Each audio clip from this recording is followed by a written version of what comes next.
them, because a nervous system was being created for black people, that we felt the pain of one another wherever we were on the earth. But after Malcolm was assassinated and Martin was assassinated and Elijah Muhammad was gone, notice the shift in language. We were no longer black. In New York City, there were several black shows. There was Black News. Was there Positively Black? There was the national program with Tony Brown called Black Journal. Right. After the death of these giants, now the wise people said, let's change the language so we can change their focus and give them a new understanding of who they are. So subtly, there was no more Black News, no more Positively Black. Black Journal became Tony's Journal. And all over America, wherever black was describing that program, Black Star in Baltimore, that left. And then the new language was the minority, the disadvantaged. Then came African American. And what was happening is a severing of the nervous system that black had made, tying us to the struggle of black people all over the world. So now there can be a Darfur. Who cares? That's not us. There can be a Rwanda and Burundi. Who cares? That's not us. So we don't feel suffering until there's a Katrina. Oh, that's us. But what's going on in Haiti, that's not us. What's going on in Brazil, in Costa Rica, in Colombia, in Nicaragua, in Guatemala, that is not us. So the language shift. Now let's go to Darfur. If you notice, on the mall, 95% of those who were present were Caucasian. I'm not going to denigrate their sensitivity to suffering, but the reason that blacks were not there is because the blacks who could make something happen were never invited. It's not that black people don't care about Darfur, but Darfur, on the scale of suffering in the world, pales, because now I heard there were 180,000 dead, from that to 400,000, okay? 2 million displaced. But in the Democratic Republic of the Congo, 3.5 million have died. No talk. In northern Uganda, with the Lord's Resistance Army and the walking at night for the children trying to run away so that they would not be kidnapped and made to fight against the government in Kampala. No talk. Why Sudan? For the last 15 years, Sudan has been on the agenda for regime change. Regime change because Sudan housed Palestinian resistance fighters. Sudan housed Osama bin Laden and put him out. But Sudan is an Islamist regime that is against the state of Israel. Now let's stop there for a moment. See, now they said, well, these are some Arabs in the Sudan enslaving Africans. So naturally, this is the language of Arabs enslaving Africans.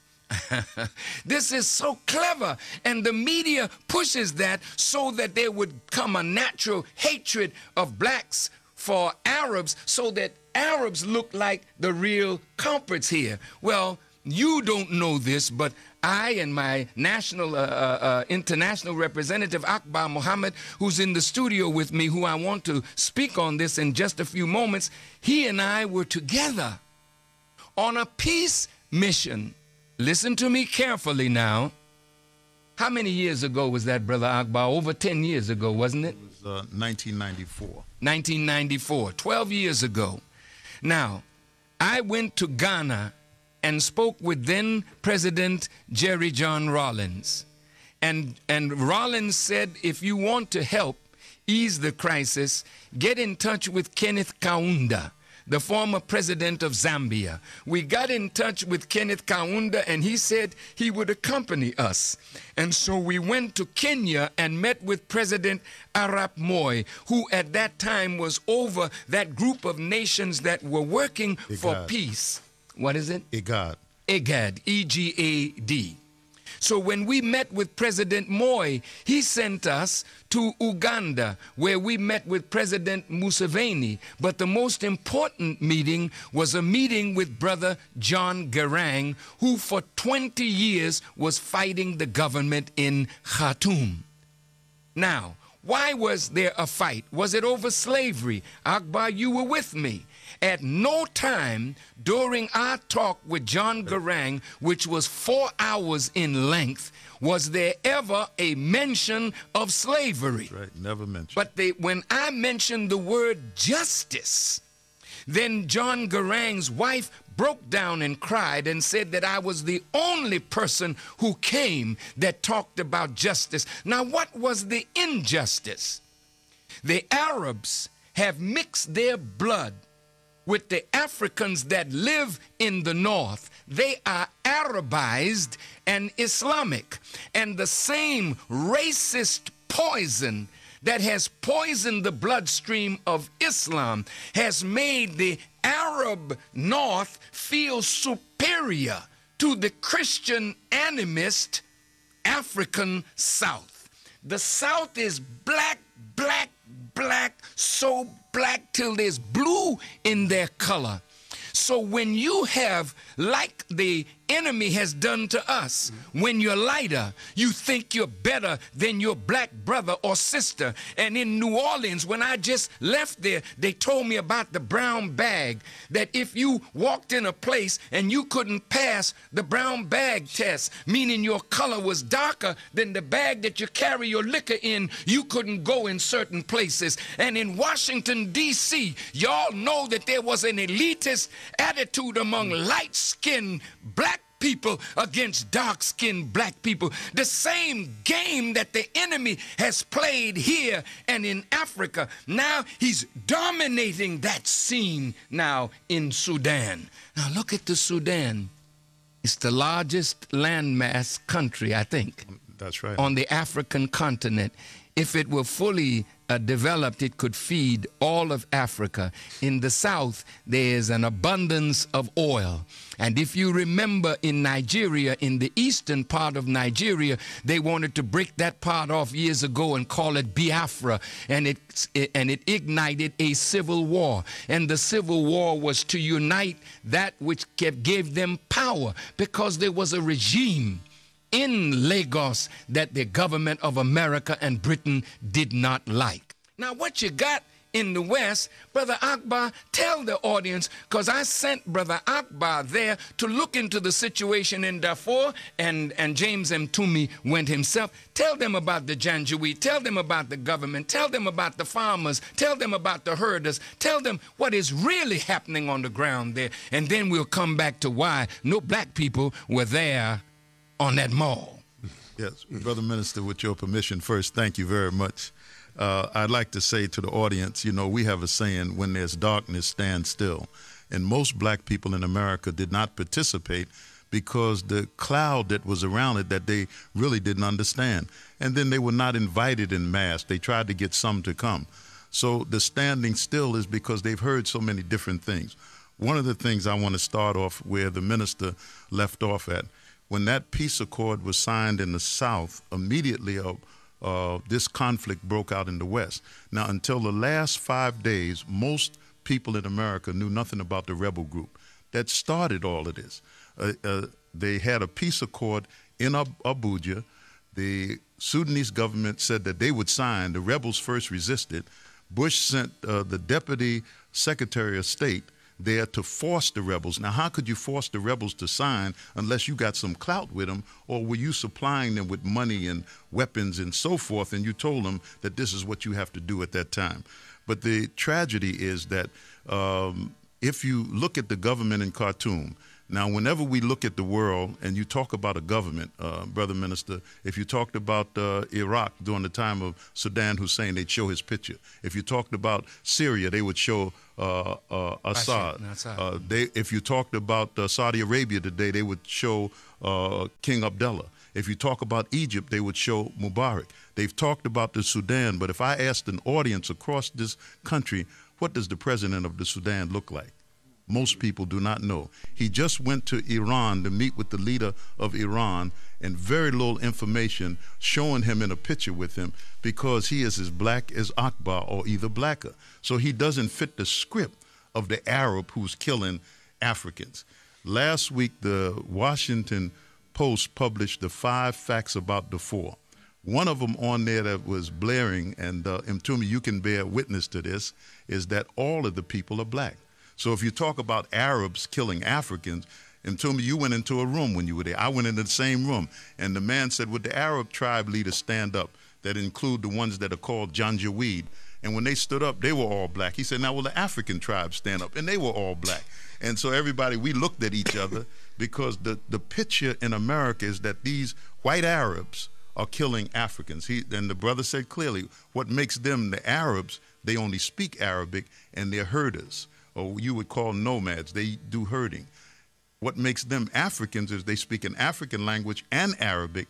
They're all Muslims, and so they've had this clash for 500 years.